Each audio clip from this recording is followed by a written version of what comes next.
Hey, this is Elise Hugh from TED Talks Daily, and I'd love to tell you about Whole Foods Market. You know what I love about January? It's that fresh start energy we all feel. And this year, I'm actually going to try and keep my goals realistic, which means I need places that make healthy choices easy and affordable. That's why I've been spending more time at my local Whole Foods Market. The thing is, Whole Foods Market makes it possible to stick with those New Year intentions without meal prepping for hours or breaking the bank. Shop all things wellness at Whole Foods Market.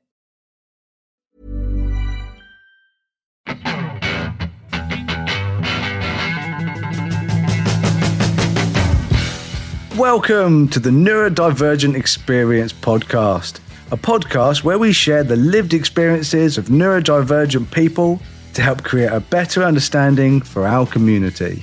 Join us every week as we bring you honest, raw, and inspiring conversations with specialists, advocates, and individuals who know exactly what it's like to live the neurodivergent experience. I'm Jordan James, a neurodivergent specialist, father of neurodivergent children, husband to a neurodivergent wife, and author of The Autistic Experience, and I'm joined by my best friend.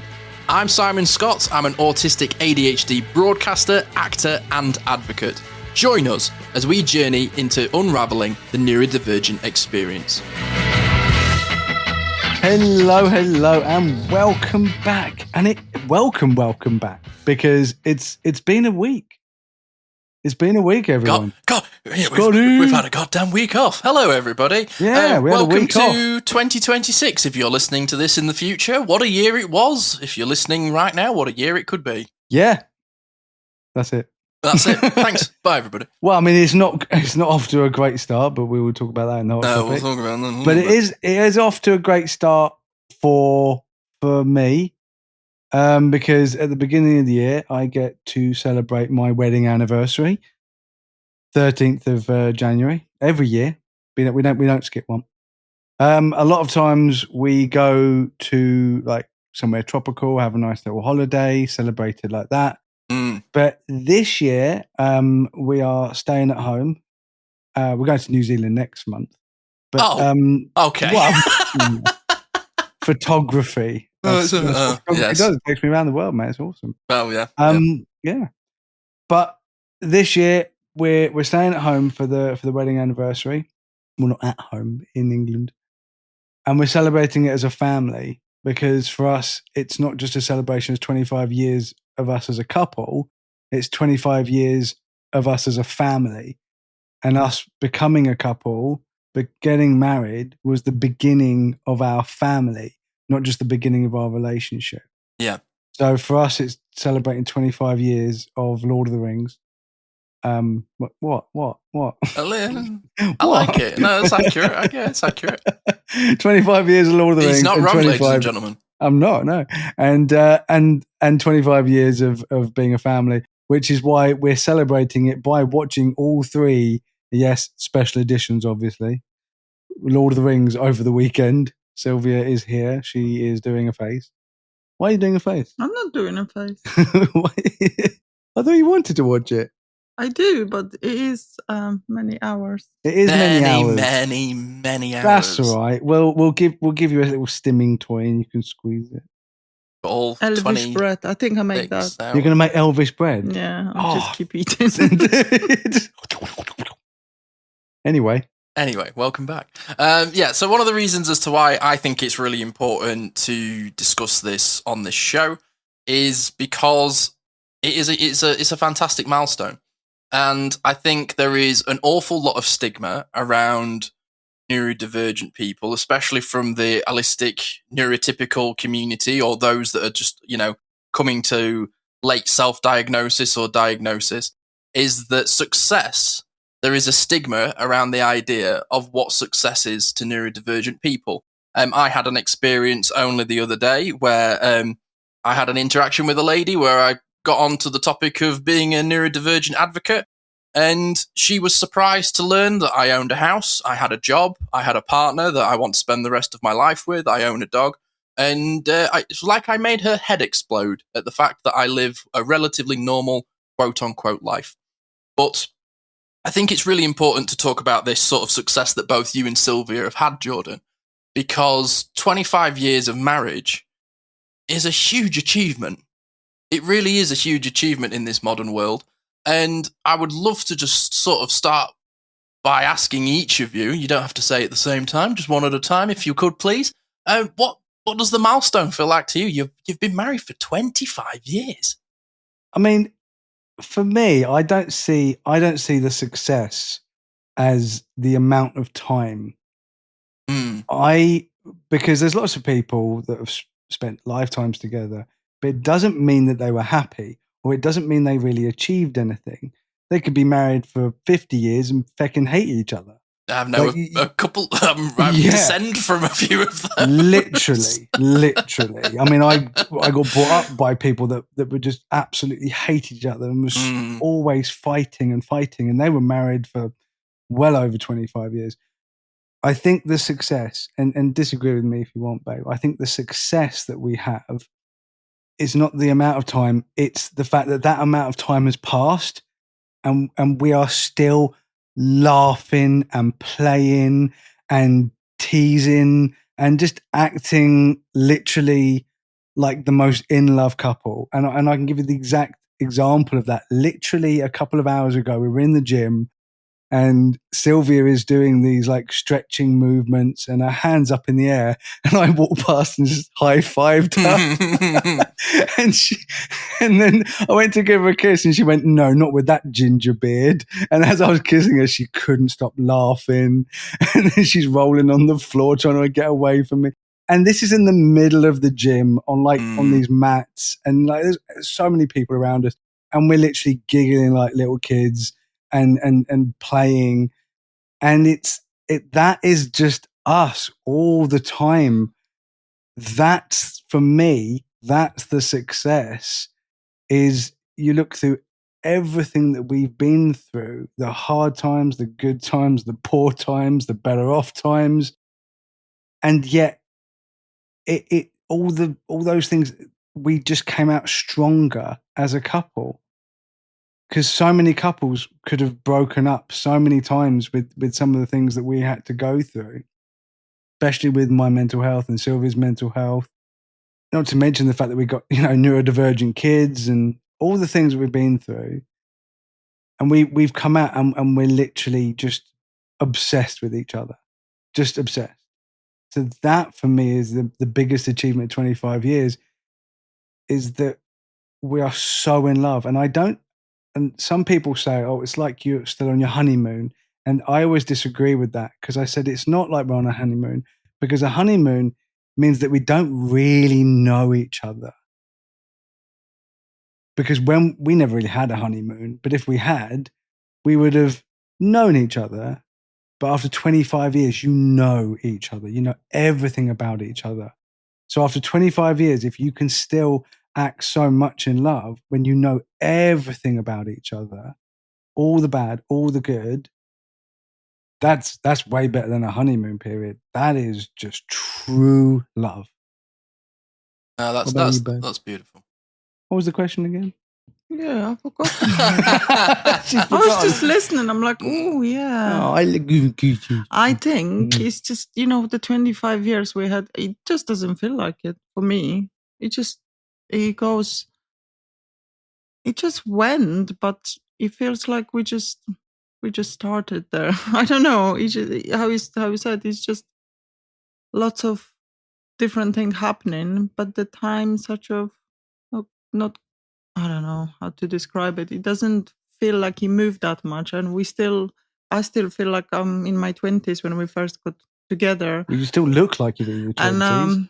And we're just having fun, and we're trying to figure out things and just go with it and work it out, how we're meant to do it. What is the, way to move forward from other, sometimes really difficult situations. But I think, how you said, we always try to work together towards somewhere, and we never, well, it's not like we don't have a disagreements. Absolutely, sometimes we have a massive disagreements, but we always end up on the same page, which is, I think, the most important part for everybody, to move on and have the years looking for further years forward together. Otherwise you just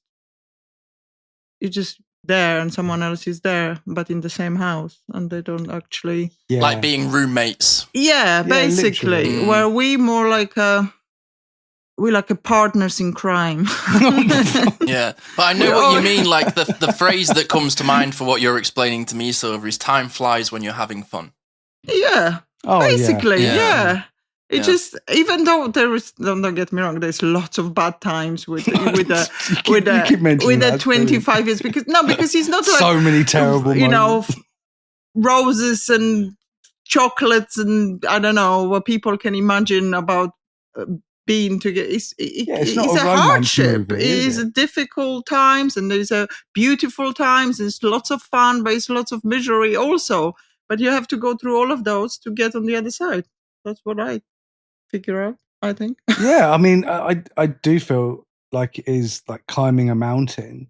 You know, you can have some bad weather and you can have some slippery mud or ice, or But when you get up the top, you're like, oh wow. Yeah, but even halfway up the top, you can sit down, you can have a picnic, you could see a beautiful view even halfway. But then when you're reaching Not the really, top, not when you go to Ben Nevis. That was rubbish. I'll never go on that one again. right? It's a metaphor, but right. Well, I'm intrigued, guys, and It's not a real mountain. yeah, that's true. Well, metaphorically speaking, of course. But one of the things that I'm intrigued by is that in my sort of understanding of your marriage as friends of you guys, and is that for a lot of it, you were undiagnosed. You didn't realize that you were neurodivergent. And one of the things that I'm interested about is that in so many of my previous relationships, not that there's been lots of them, but in the relationships that I have had, my sensory needs or like my emotional outbursts have caused a lot of issues for the other person, not just for me. And I'm intrigued, when did you guys really start like recognizing and honoring each other's like sensory needs or emotional needs? And, you know, how did that change your relationship when you started to really accept and recognize each other as neurodivergent? I think we were accepting each other's emotional needs and sensory needs way before we even understood what neurodivergence was. Yeah. We were always making accommodations. I personally feel it's a different adaptation to things. What if you have something particular, you just adapt to it and you know how to deal with it, I think. Yes, and that's what I was about to say. I personally feel that you were definitely better at it than I was. So you could adapt to my moods. You could understand, or to a certain extent. Of course, I'm a woman. I can adapt to anything. That is very true. Men bad, women great. Oh. All right. And so you were always very, very accommodating, or at least you were trying to be accommodating, because, you know, you knew I had my anger issues, but, you know, you didn't realize it was neurodivergence. You just thought, well, that's really bad parenting. You'd met my parents. You know what I went through. You knew how they treated me to a certain extent. But I didn't know enough about your background, because you're very stoic like that you don't give a lot away, and that you would rather, and I don't say this lightly, suffer in silence. You do have a poker face, Sylvia, for sure. I think it's my way to just deal with things. You don't need to know everything from my background to know me, I suppose. Right, but my meltdowns were bad. I just can't, I suppose, I think the main issue is I'm not so easily to talk about things. I can't really reflect on lots of things, and you are much better about realizing stuff and understanding mode of your childhood and things, where I'm not. I don't like to really. If I had something bad in my head, I'll just put it there and I never remember it. Only until someone told me something to remember, then I will go back to it. But I'm this kind of person. Something bad happened. Okay, leave it. Yeah, you decompartmentalize I just really, put really them well. away and just leave it. Whereas if I decompartmentalize, everyone just leaves the doors open. It's like rumination is something that in my own relationship is something that I've always had to almost like an extreme. And there's been a lot of times where I have put pressure on my ex-partners to be more expressive because I feel overly expressive. But I think you've both almost got quite a good dynamic. I think just as your friends, I think you both complement each other very, very well in the way that I know, Jordan, when you are upset and you have meltdowns, you are like me. You are very expressive and quite visually emotional and a vocal processor. Whereas Sylvia reminds me a lot of Caris in that she's an internal processor. And when I do have my moments of blowing up, like I know Jordan has, she's very good at sort of just letting me almost like fizzle out and burn out and then helps me on the other side, if that makes sense. Yeah, I think in the first 10 years of our relationship, you wouldn't recognize the people that you have here. You just wouldn't. We did. We had lots and lots of fun, and we loved spending time together. We've always loved spending time together because the most important thing about our relationship is not that we're just a married couple, not that we're a mum and dad. Everyone always says, "Oh yeah, we're mum and dad." We're not mum and dad. We are a mum and a dad, but we're not mum and dad. We are Sylvia and Jordan, and we are friends, and that is the key thing, is that Sylvia and I were friends. I was in a different relationship when I first met Sylvia. And Sylvia and I were just friends. But that relationship ended, not because of Sylvia, it ended because of a different reason. And then that friendship then grew into something more.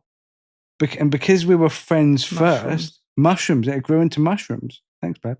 Because it's a fun guy. Yeah, exactly. He was a fun guy. That's the only reason I kind of go out with him, because at first I didn't really like the guy. No. I mean, he was like, ugh. I'm like, he's not all that. No. He's not very tall. Oh. Well, that hurt me physically and mentally right there. Christ. I'm taller than Scotty. He's taller than me. I know, but I am quite a tall woman and I like a tall guy. And it's like, he's only like an inch taller than me. Can I wear heels with him? Hey, look, every inch matters, baby. That's not a question on this list, but I'll stick it in the end. I'll stick it in the end. What? Oh, but he was a very fun guy and he made me laugh a lot. And I think that's how our relation started, because we had so much fun. And we just enjoy every minute spent together. And this is still like that. I still love it when every time I go to work and we don't see each other because we have different shifts, we have to talk to each other. We're on the phone joking or just sending each other messages. It's like if someone asking, well, who are you talking to? Oh, it's my husband. Why would you talk to your husband all the time? I just love it. I love talking to my husband all the time. Yeah, I like to joke. I like to have a fun. I like to, we just have a weird little back and forth and just lots of enjoyment coming out of that. I definitely feel like we're in a gang and that gang is just two of us. Like it's just us, and then there's like a naughty kids doing naughty things. Yes, literally and then, that. And just, just go with it. And sometimes our kids tell us, it's like, oh my God, you two just, Yeah, but in the first 10 years, because of my anger issues, because I was still my brother's death was very, very raw.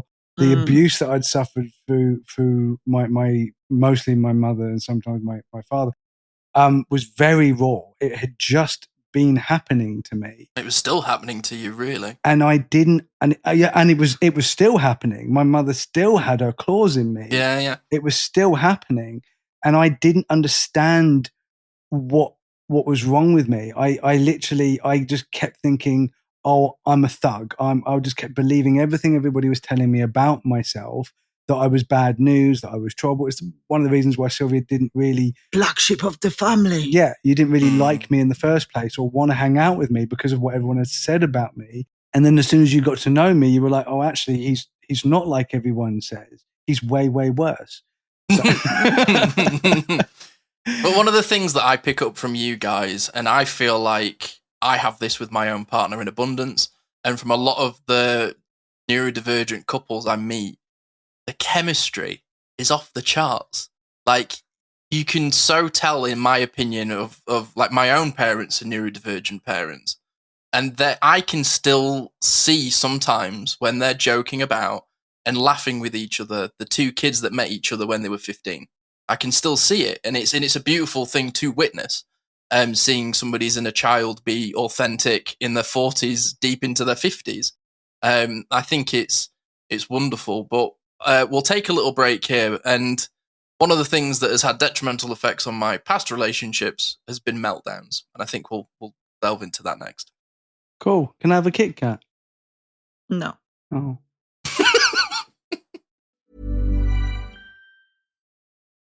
Hey, this is Elise Hugh from TED Talks Daily, and I'd love to tell you about Whole Foods Market. You know what I love about January? It's that fresh start energy we all feel. And this year, I'm actually going to try and keep my goals realistic, which means I need places that make healthy choices easy and affordable. That's why I've been spending more time at my local Whole Foods Market. The thing is, Whole Foods Market makes it possible to stick with those New Year intentions without meal prepping for hours or breaking the bank. Shop all things wellness at Whole Foods Market. This is a Neurodivergent Experience public announcement. If you live in England and you or a loved one is waiting for an autism or ADHD assessment, you don't have to wait years.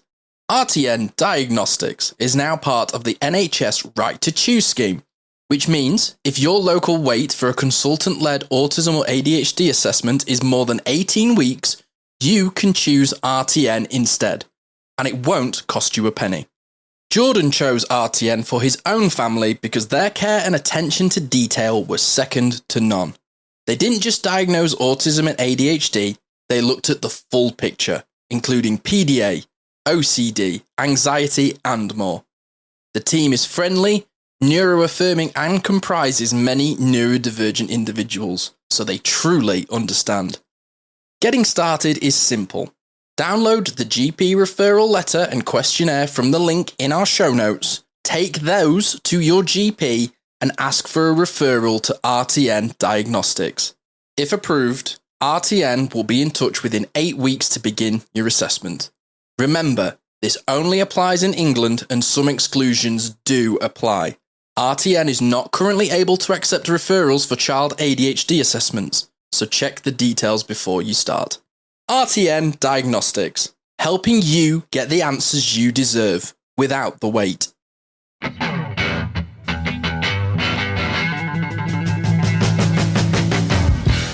Welcome back to the Neurodivergent Experience, the first one of 2026. God, what a year. Well, we've been talking with Jordan, as I always do, and we've got his wonderful wife, Sylvia, here, and we've been discussing celebrating 25 years of marriage. And as a neurodivergent couple, I think, as we've already discussed, like chemistry and being friends is wonderful. But unfortunately, one of the things that so many neurodivergent people have in common is meltdowns. And everything that comes with that, the explosion, the feeling of guilt and shame that is just drowning in it when you come out of the other end of it. And meltdowns have caused an awful lot of issues in my own previous relationships. I've been labelled as a crybaby or as overdramatic. I've had a lot of labels when I've had meltdowns, when I've been really struggling with my mental health. And obviously, in 25 years of marriage, there's going to be a few meltdowns have been had on both sides of the relationship. 3.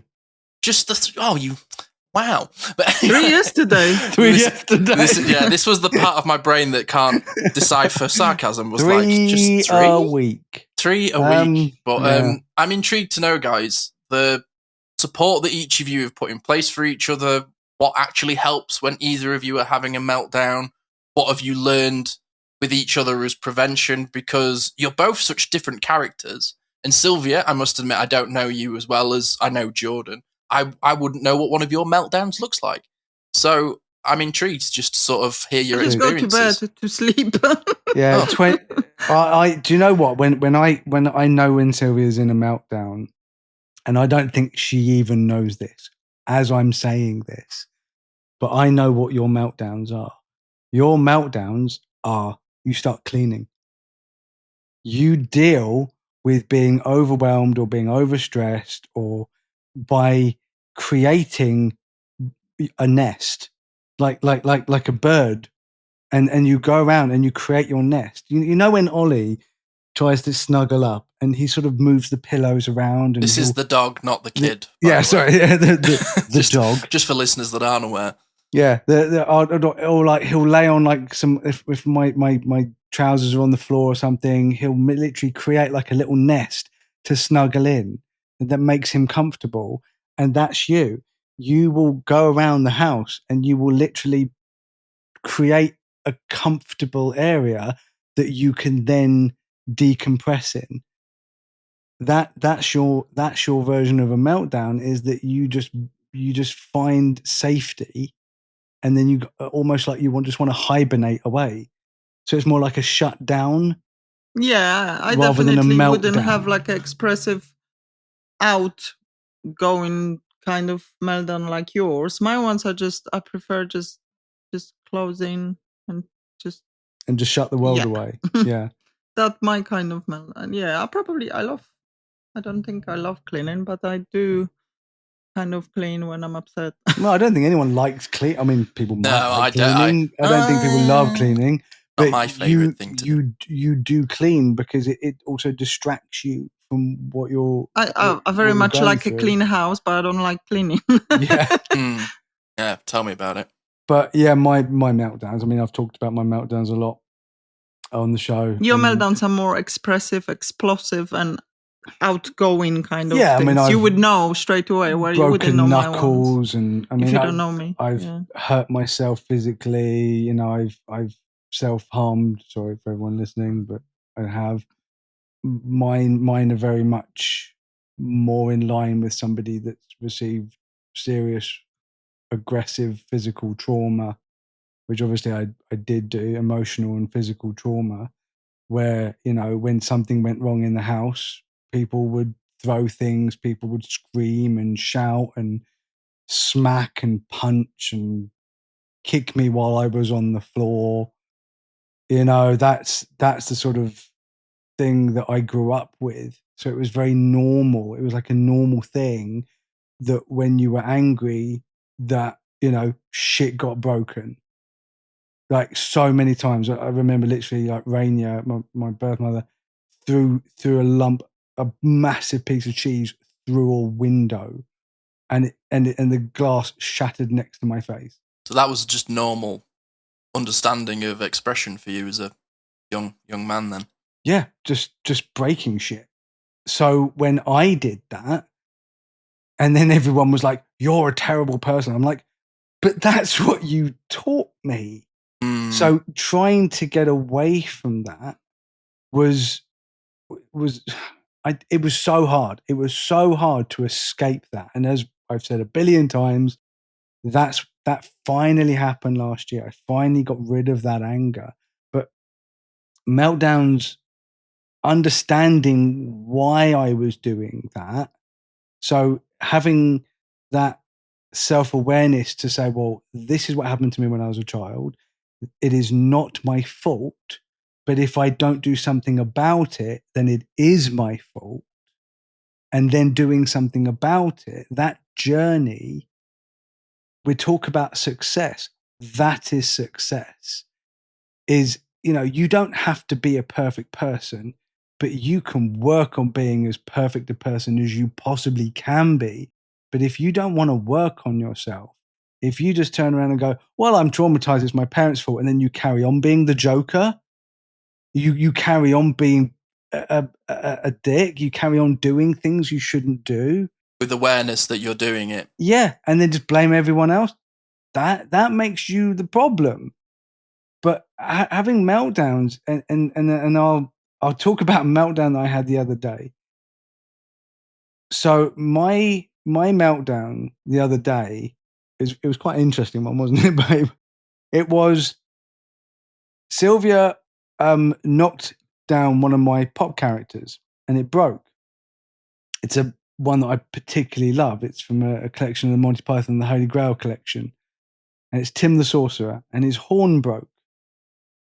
And it's not Sylvia's fault. And I'm not angry with Sylvia. I don't ever express anger towards people. I express anger at the situation. So I'm looking at my pop character. It's broken. I'm really, really upset. Not at Sylvia, but just because it's happened. I'm looking at it's broken. I'm sad. And I'm standing there, I'm going, okay, it's fine. I'm actively saying this out loud. It's fine. Calm down. And I'm doing everything I can.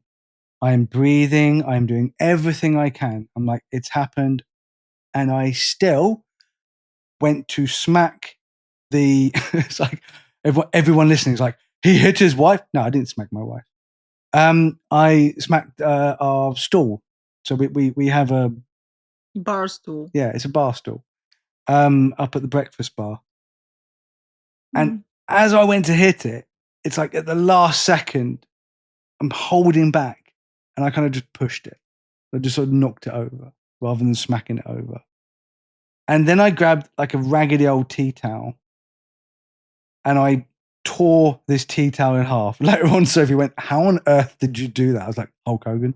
I Hulk Hogan. Autistic strength is a thing. Yeah, literally. This is how upset I was.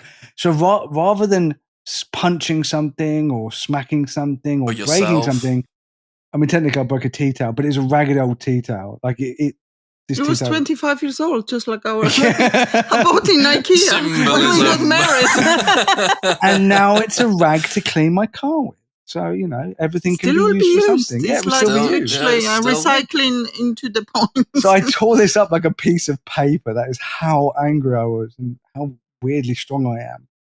And then I wrapped the tea towel around my wrist. Sorry, around my my knuckles.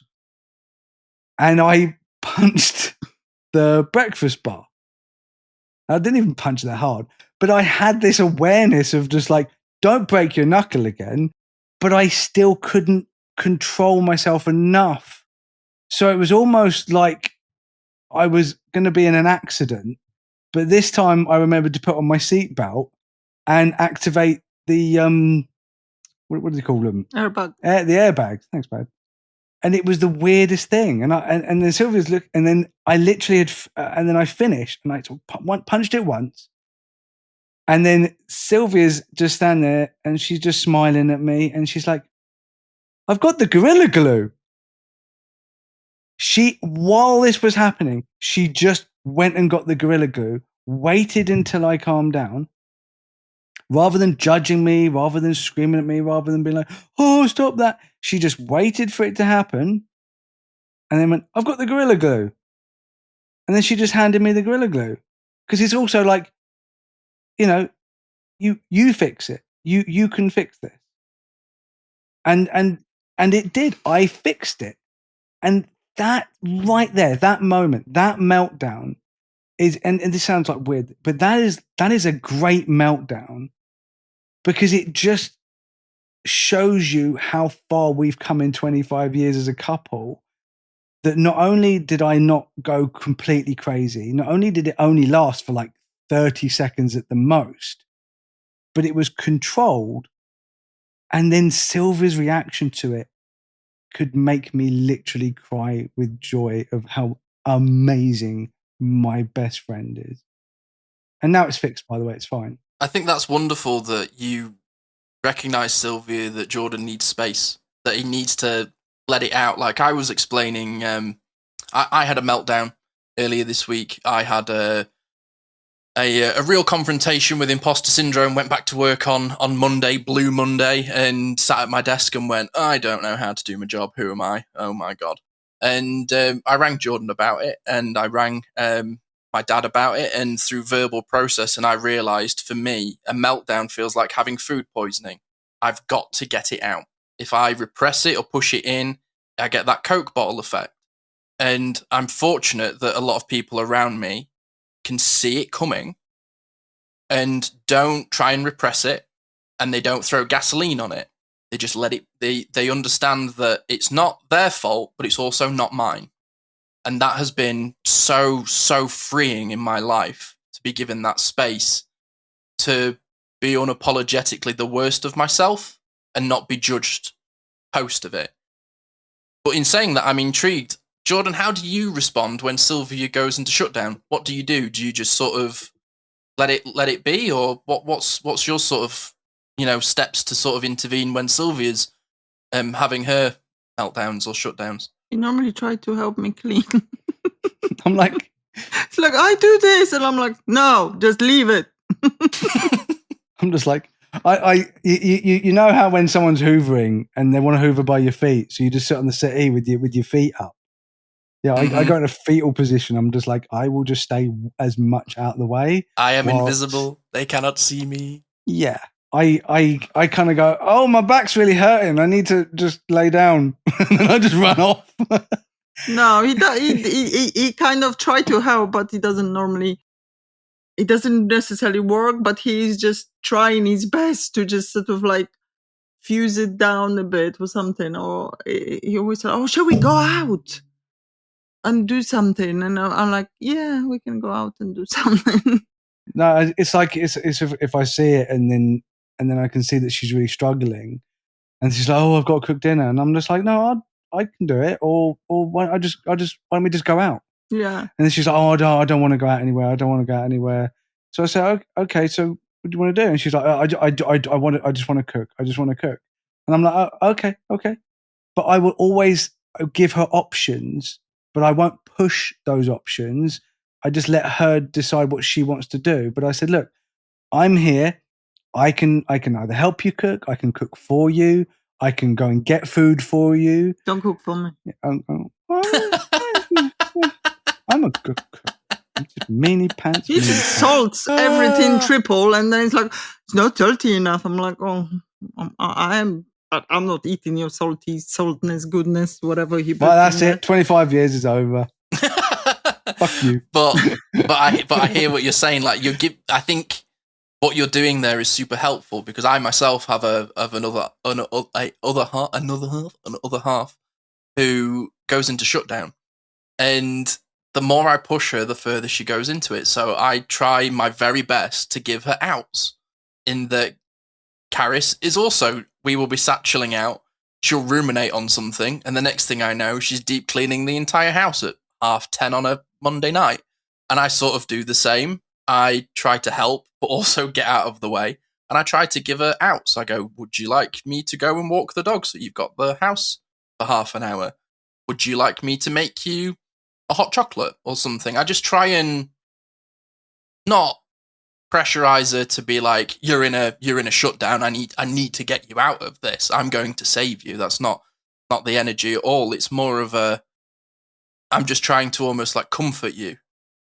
Yeah, what I will also do is, if Sylvia's, I will listen to Sylvia more intently, because I'm, it's like PDA just is brushed aside, and I will actively be like, okay, it's like that dad instinct, that husband instinct of like protective instinct of like, I don't care about me right now. I just want her to feel better. So she will be like, oh, I really, really need this. And I'll be like, and I'll just go and do it. I'll be like, I'll do it for you. And I'll just go and do it.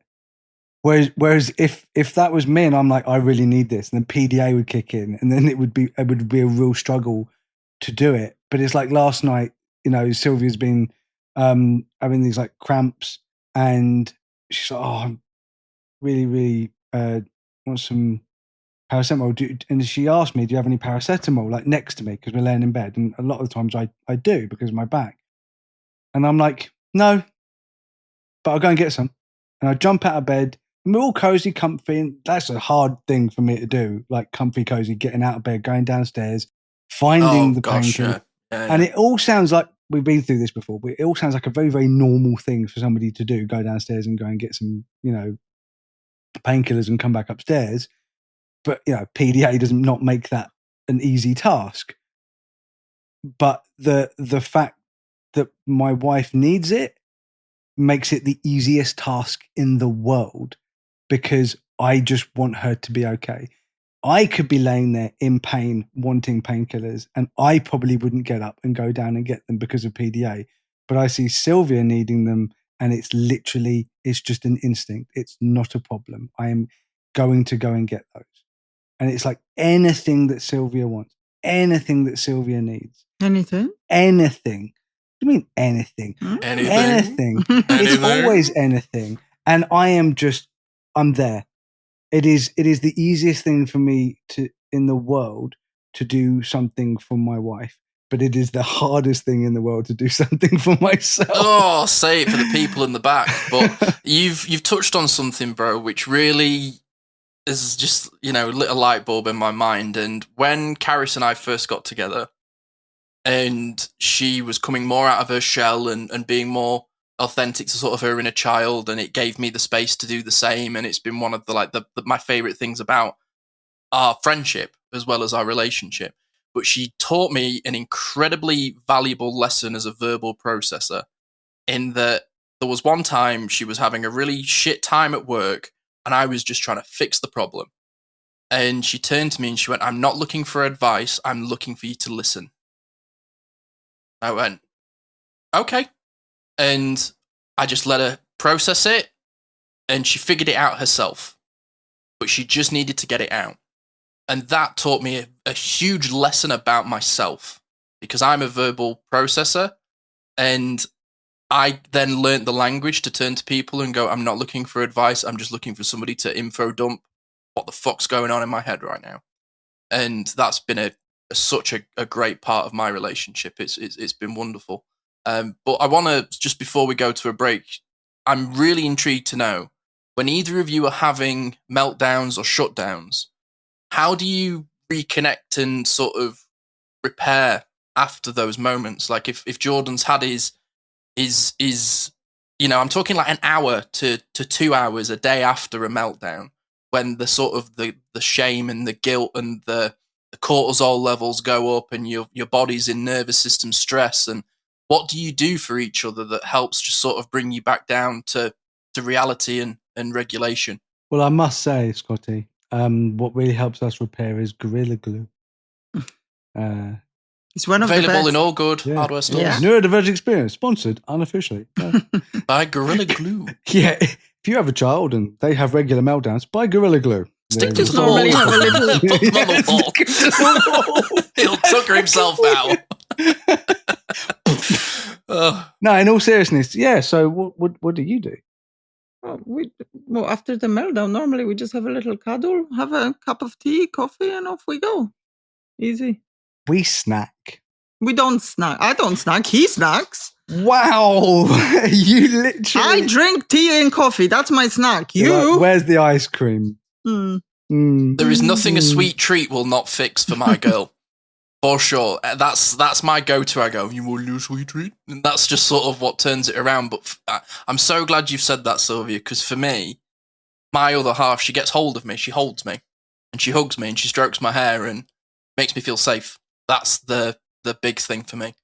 I think in the days after, especially in the past when the meltdowns were really bad, and obviously before we understood them, it wasn't great. I would hate myself because I'd lose it and I would say horrible things, and I didn't even know I was saying them. It was like someone else was saying them. It's a horrible thing. It's a horrible thing for Sylvia to have gone through. I was never ever physical. I must always mention it. The only person I ever hurt ever. Who was the only person I ever hurt in a meltdown, babe? Yourself. Myself. I only ever hurt myself physically. Emotionally, another thing. I was nasty. I would bite. I would, not physically bite, but verbally be like say horrible things. And in one way, that was my version of self-harm. I was like, I'm going to push this person away because she's too good for me. She's too good for me because I didn't feel like I was good enough. So there was that part of it. And again, amazing self-awareness to be able to understand that, but a lot of work to get to this point. But it was also because that was what, like I said earlier, that's what the norm was when I was growing up. But the thing is, you find out that later. At first, you didn't even understood. It's just like if someone else pointed to you, be like, "No, I didn't," and they'd be like, "Yeah, you did." Yeah, and you're like, I wouldn't even no. realize that I'd said or done something a lot of the time. Some of your friends say, "No, you just been so mean to, like, I don't know, any," and I'd be like, "No, I didn't," and they're like, "Yeah, you have," and they're like, "Oh." Yeah, But nowadays it's more you would know. But back then you just didn't realize. I didn't get it, did I? I didn't understand sometimes especially in those moments, what I was saying and how it was making other people feel. You know, that's why I think a lot of people would say, "Oh yeah, no, he lacks empathy," and it wasn't that I lacked empathy; it was like I lacked understanding of other people's empathy. And I know that people say, "Oh, well, that's empathy." And it's like, well, no, empathy is putting yourself in someone else's shoes. But if I was, with what I was saying and what I was trying to make a point of, I thought I was helping people a lot of the times. But that's less meltdown and just more social awkwardness and social interactions. But then like meltdowns, especially like verbal meltdowns, that lack of social understanding, that lack of social skills, then added with anger. So then you end up saying some horrible things, but you don't realize how horrible they were. You just thought, oh, they were a little bit bad, but you don't realize how bad they were. I mean, yeah, like I'm not going to go into details because I feel like, you know, it's not necessary, but I have hated myself the days after. And then it's literally like just making up. And I've heard, and I've watched TV shows where you have these abusive men and they treat women like absolute crap. And I think, and a lot of times I'd watch them and go, oh my God, is that me? Am I that person? And so we're like, no, that's not you, because those men who are doing that, that's just what they do all the time. That's their personality. She said 9 times out of 10, you are this wonderful person. And then every now and again, you become that person, that man there, that abuser. But that was a long time ago. Oh, it was a long time ago. We're talking like probably 15, maybe even 20 years ago. And only even in the first 5 years, it wasn't great. And then but obviously we were with financial situations. We had little kids, and we were growing up. We were little kids, and I was 19. We were kids playing adult game. I have a 24-year-old. We were like Sims. My son is when you 24. just try to build little house and try to put your little furnitures there and try to grow up and get your jobs and live. It literally is like a little sim game. So when we were like googly. We were children playing house. That's what we were. We were children playing house for the first time and thinking we're grown-ups. But we had to be grown-ups. We had children. We had mortgage. We had bills. We had full-time jobs that we both feckin' hated. It was just tough. And I was working permanent nights. I was tired. You work nights, I work days. So we kind of meet up in a that's tough. Yeah, no, and like, oh, hi, how is your work? Oh, good. Bye. I'll see you later. Take the kids to school, feed them. I pick them up. We had like a scheduled plan. Everything Ships was in the night, like, as they say. It was really, really hard. So when I had my meltdowns, they were hard meltdowns. But as soon as you figured out I was autistic, and as soon as I figure out you even before that. I just knew how to deal with you. It's just I just had my plan, and I'm like, okay, I just do that, and then you'll be fine. And those meltdowns wasn't coming as often because you would just kind of need. I don't know. You would just. I think it wasn't the fact that they weren't happening. They were happening in a different way. It was the fact that because you recognized what they were, your reaction changed. So when they happened, they didn't escalate. Yes, they didn't last for like instead of whole day. It would just be that moment. short period, and it's been done, and we can move on. And I think one of my favorite moments, and we can go break after this, but one of my favorite moments of realizing how much my family understood my meltdowns and how much my family were accepting and loving of me was when we went to go and take pictures of a sunset. This is when obviously I got into photography, and I'd taken the wrong lens. And I was really upset because it was a really cool sunset and I had the wrong lens. And I got angry and I swung the camera. When I picked it up, I swung the camera. It smacked me in the head accidentally. Oof. But the anger was the swinging of the camera. I just pulled the camera out and it smacked me in the head till my head was bleeding. And I started kicking the tires of my car because I didn't want to punch my car or kick my actual car. So I was kicking the tires because I knew I couldn't do any damage to them. And this was in front of my kids. Obviously they were in their late teens, in front of Sylvia. And, emotional. And my kids were like, "It's okay, Daddy. It's okay. It's okay. It's okay." And I was like, "I'm so sorry. I'm so sorry. I'm so sorry." And they were like, "It's fine. It's okay. You're okay." And then Sylvia, right? And then Sylvia just went, "You are an amazing photographer and you can take a picture with any lens. And I bet you with that lens, you will take amazing pictures." And do you know what, dude? I did. And that is the sort of moment where you realize how far you've come, and not only as a couple, but as a family. Beautiful. Absolutely beautiful, guys. Let's take a little break. And when we come back, I really want to delve into a little bit of wisdom that we can pass on and helping the inner child as well, because got to have a bit of fun. Be right back. Hey, this is Elise Hugh from TED Talks Daily, and I'd love to tell you about Whole Foods Market. You know what I love about January? It's that fresh start energy we all feel. And this year, I'm actually going to try and keep my goals realistic, which means I need places that make healthy choices easy and affordable.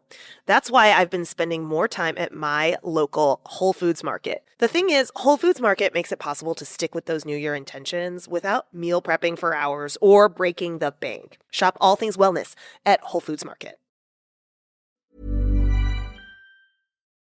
Have you ever felt stuck in patterns that don't serve you? Struggled with stress or wanted to connect more deeply with yourself? Then I have to introduce you to a friend of the podcast, Ashley Bentley of Integrated Coaching, Breathwork and Hypnotherapy. Ashley is a highly experienced clinical hypnotherapist and coach specializing in working with neurodivergent minds. Through a unique blend of integrative coaching, breathwork and hypnotherapy, Ashley helps people rewire subconscious patterns, regulate their nervous systems, and step into more empowered versions of themselves. Whether you're dealing with addiction, anxiety, burnout, or struggles with self-acceptance, Ashley offers practical and science-backed tools tailored just for you. Her unique methods combine neuroscience, storytelling, and subconscious transformation to create real, lasting change. Jordan and I can personally attest to the profound and transformative effects of her sessions, which have been life-changing. She does all of these sessions online, meaning she can work with you no matter where you are in the world. If you're ready to break free from old patterns and start living with more clarity, confidence, and connection, go to bit.ly/AshleyNDE to book a free consultation or learn more.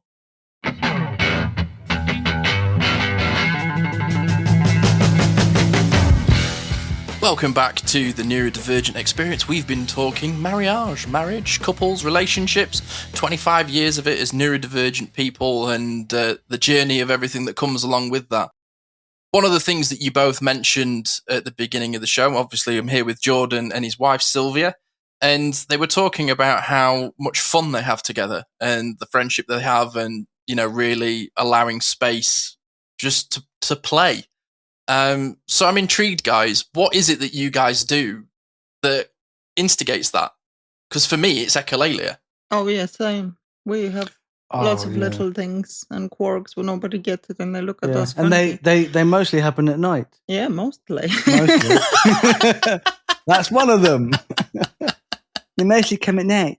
Mostly.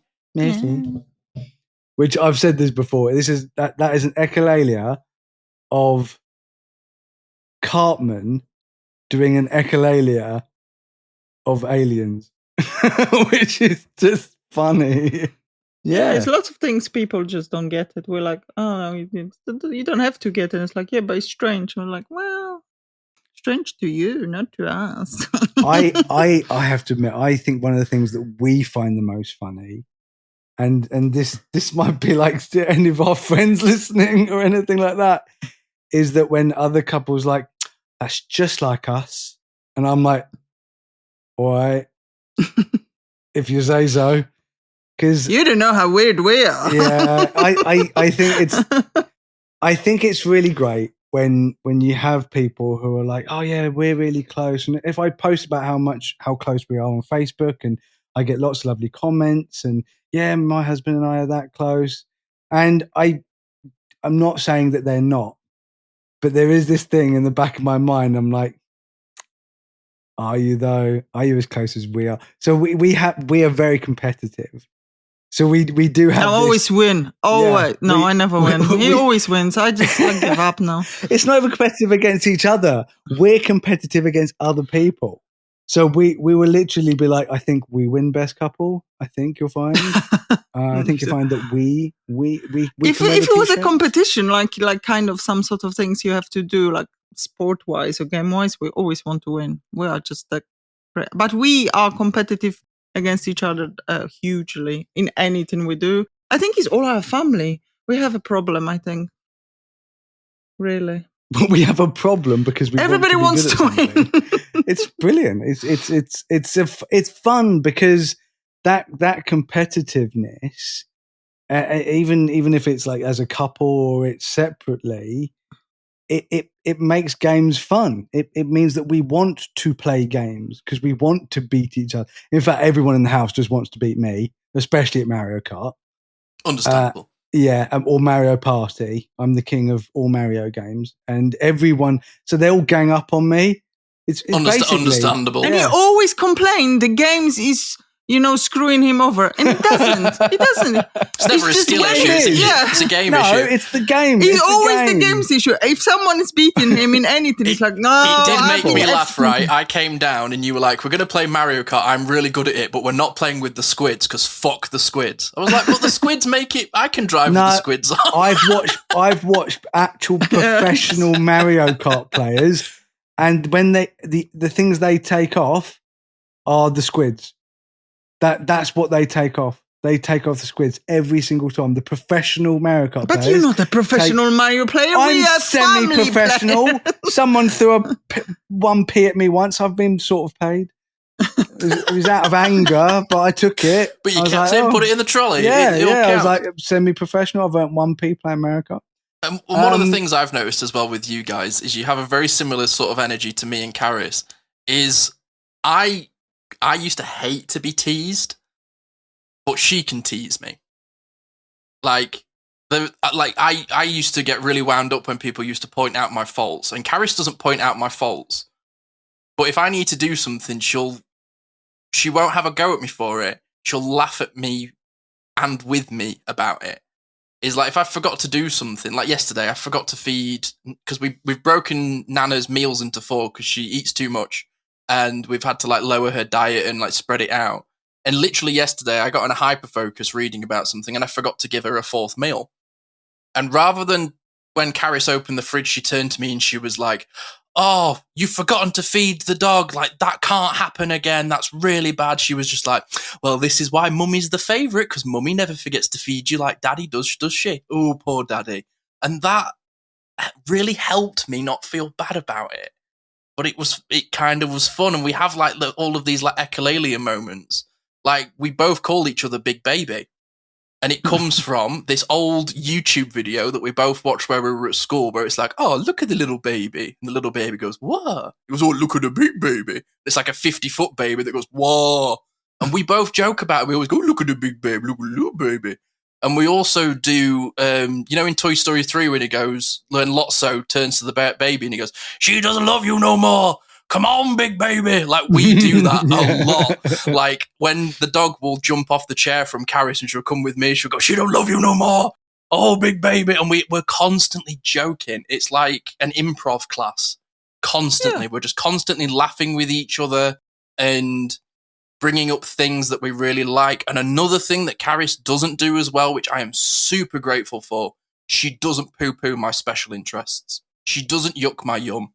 Yeah, so I was going to bring this up, is that I think in the beginning of our relationship, when I would get my very, very neurodivergent hyperfixation, because there's a difference in hyperfocus and hyperfixations.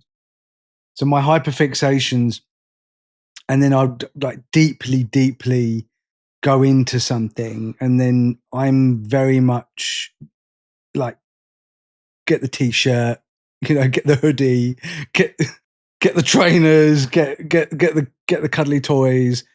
Like I have to not only absorb knowledge about my hyperfixation at the time in order to help me with my dopamine fix, but again, that's something that I'm understanding now that I didn't understand then at all about my lack of dopamine, having a neurodivergent alternative neurotype mind. I struggle creating dopamine. So I have to create dopamine for myself. And that need for dopamine, along with my hyperfixations, ended up with me just having loads of things.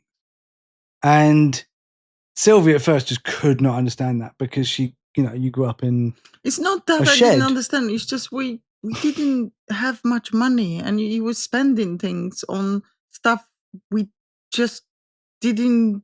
I mean, it was in charity shops and car boot sales. It doesn't matter. It's all adds up, and we need to buy other things. But that's to the thing survive. is Jordan did need it.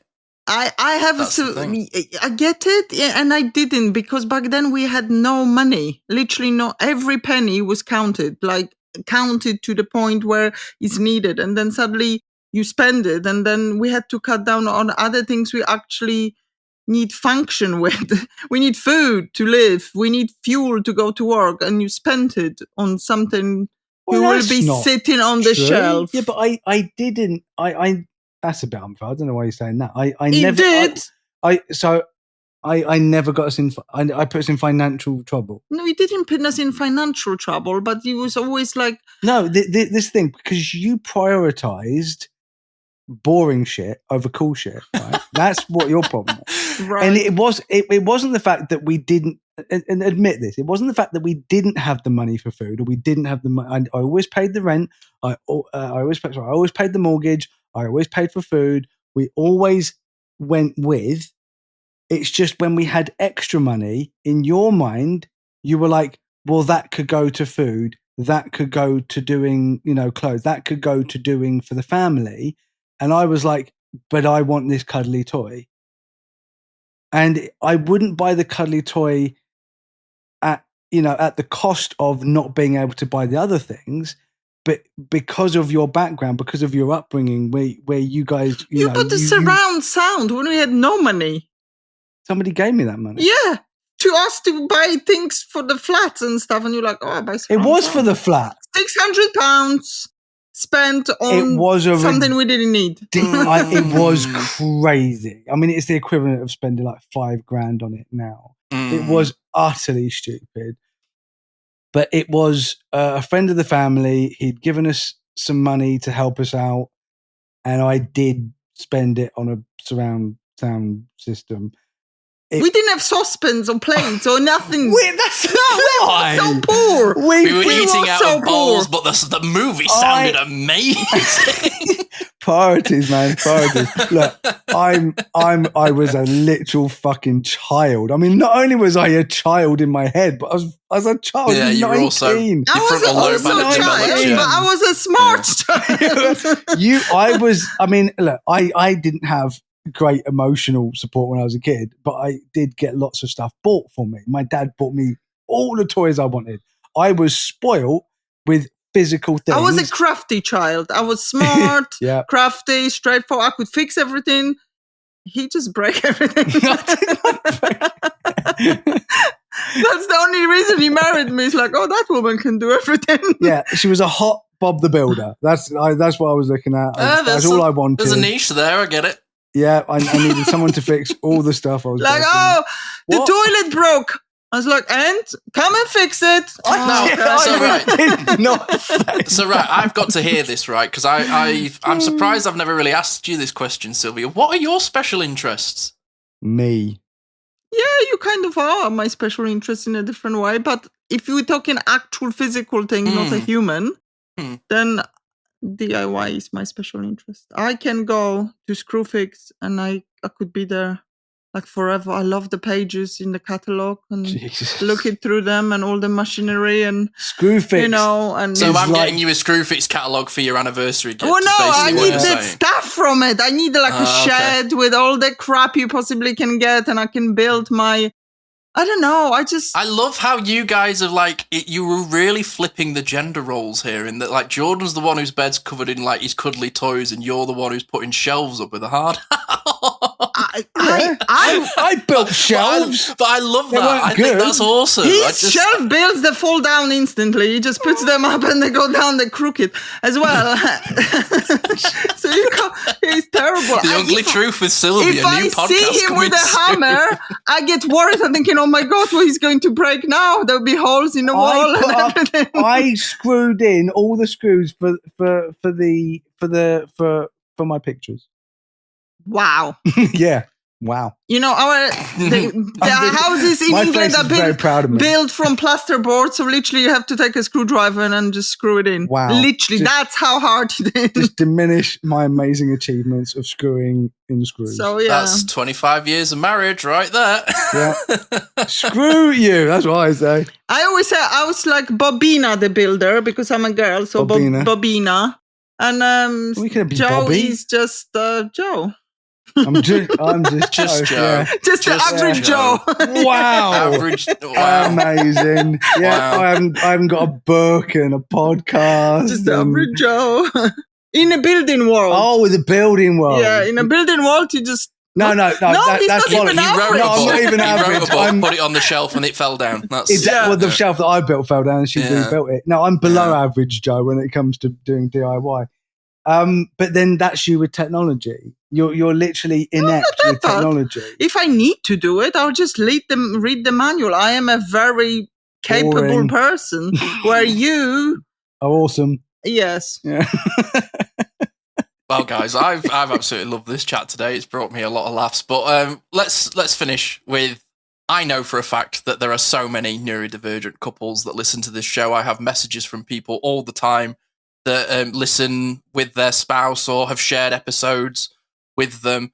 And from each of you, what is one piece of advice that you want them to take from this episode, or that you'd like to bestow upon them after 25 years of marriage? Have fun with each other. Mm. Yeah, like it's cool to have your own special interests and your own hyperfixations, but if you can either tap into the other person's hyperfocus, hyperfixations, and have them tap into some of yours so they overlap, find your own thing, but also find some things that you can Both that love, you both yeah. love. Like for us, it's We love traveling and visiting places and eat things and spend nature time with as the well. nature. Exactly. Yeah. Nature is our main thing. We just love the peacefulness and beauty and just go to places and enjoy, and just the two of us. Just that's the only thing we want. Just but the two even of when us. we and- just stay at home oh yeah, and we're just chilling yeah. and we will watch TV shows that we play. both like. Well, he plays, and I tell him what to do. Yeah, because we play video games I can't play the together. video games. Yeah. So I'll play and then she'll watch, which is a very normal thing nowadays. It's what most people do. Go on YouTube, watch other people play video games. Well, Sylvia does that, just playing, but actually in real life, and because I'm terrible with buttons. I can't. My brain can't. Wait until you find us watch-alongs for DIY. No, she knows. Live stream, I will build my shed over 30 days. Yeah, I watch all of those. Every time I go on YouTube, that's all there is in the history. All the renovation you have on the planet. Brilliant. 5 years of house building in 30 minutes. I could probably build my own house from scratch now. And if I don't know something and I want to build in my house, I go on YouTube, watch it, and then go and do it. But knowing like houses, Sylvia talked about her special interest. One of her special interests is not just DIY, but houses in general.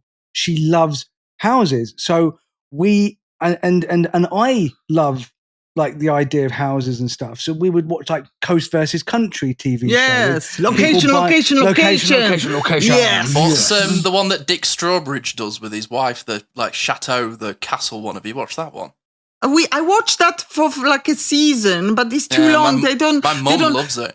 It is not, for me, I have to see it from the beginning to the end. I get frustrated if it takes years to do one room. I'm like, oh, no, I'd love to watch Grand Designs with you two. It'd be great. They're pregnant again?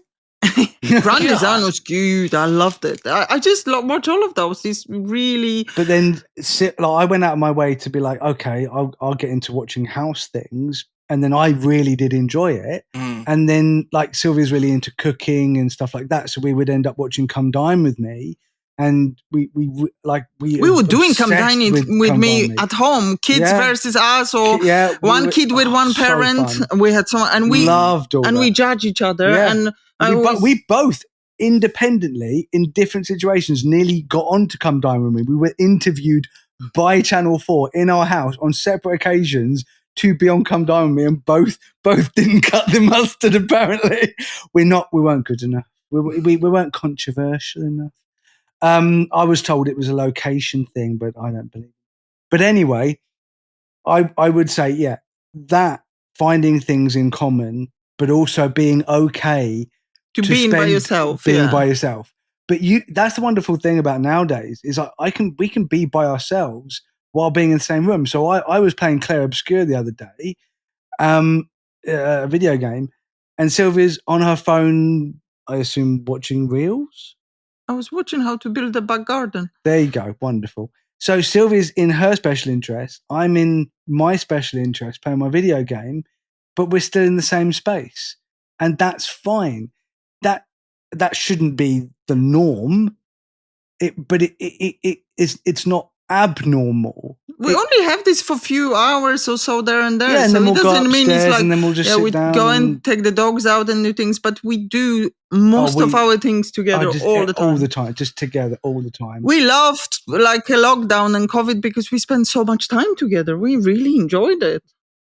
Yes, we were the couple that became stronger during COVID. Yeah. So many broke up, but I think, do you know what? If that was the one bit of advice I could have given, that's exactly what it would be. In that, obviously, be with somebody who you're brilliant friends with and you love and you trust, but who you can laugh with and have fun with and look forward to spending time with. I have it with Caris. She is not interested in sport at all. She was not interested in wrestling before she met me at all. She tries, and she tries to engage with it, and she doesn't tell me to turn it off if there's something else that she wants to watch while I'm watching it. Whereas I will invest in the reality TV shows that she wants to watch or the books that she reads because she loves murder mystery books and crime books. And she'll like explain the whole case to me. And I'm like, I actually actively really take an interest in it. And there have been times where I've come home and the Wicked's on the TV again. And I go, oh, we've never seen this one before. Let's watch this again. And it's a lot of fun. What would you say, babe, is our favourite special interest, like in the last couple of years, that I convinced you to get into, and now it's one of our favourite things? I watch basketball. See, this is what I mean. We know. Oh, dude, a lot of basketball, and I love it. I think that's awesome. Sylvia and I, and a lot of people listening might know about this. We have hive mind. I have hive mind with a lot of my friends, but Sylvia and I, it's the freakiest hive mind, dude. Karis and I freak each other out sometimes because, like, I will literally be watching a TV show and I will make a comment. Like, we're watching The Traitors at the moment, which is on BBC, and she will be thinking something and I'll say it out loud and she'll literally go, "Get out of my mind." She's like, "How did you know that that's what I was just about to say that?" Coming from us, would you not agree that is a very, very good sign that Scotty and Karis are made for each other? Literally, we sometimes say the same word at the same time. We just watch something and say, "Oh my God, this," and we're like, "What?" Yeah. Like looking at the beginning of you guys' journey, and then looking at like us, hopefully only halfway. Oh, even the kids, when we texting them, they ask us something, and I text them separately, and it's exactly the same what you text them, and the kids are like, "You two are just weird." Yeah. I just asked the other one, and he said exactly the same thing. I'm like, oh. And the thing is, it isn't like that because it's 25 years. It's always been like that. We have always just been weirdly connected. I mean, it's the weirdest thing that we're even together. I think Matrix, we've been plugged into machine. Do you think? Oh, which pill did you take? Do you know, if it is the Matrix, I definitely paid the extra money to get the freaking bonus because Sylvia got the DLCs. Oh mate, I got the premium edition of the Matrix if I ended up with Sylvia. But I think that's lovely that you've had such a, even though you've had bad times, you've had a lovely relationship. And I've been with Karis 4 years in May. It feels like 5 minutes. Like, I feel like she's always been in my life. And then when we reflect on all of the memories we've had together, we go, wow, we've been together that long. Like, I feel like we're still like dating and we own a house together. It's crazy. I didn't have a life before I met Sylvia. That's where it starts. Everything before that just seems like this horrific series of one nightmare after another nightmare after another nightmare. And my brother sort of being the only thing that stood out, and a few of my friends being the only thing that stood out as like anything positive. But then when Sylvia comes along, it's just like it's darkness going into the light. It's coming out of this terrible. I tell you what it is. It's like Stranger Things. It's the Upside Down. I lived in the Upside Down, and Miss 11 here, she dragged me from the Upside Down into the real world. That's what she did.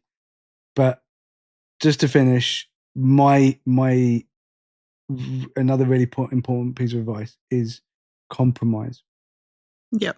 I think that's the most important, actually, compromise. You can't go without compromise. If you don't compromise, you're not going forward.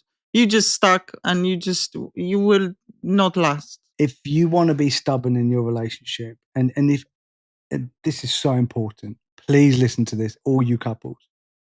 If you think being a couple is about one-upping each other, if you think being a couple is getting points by proving each other wrong, if that's how you treat your relationship, like it's a competition, then you are not in a good relationship. That's not a healthy relationship.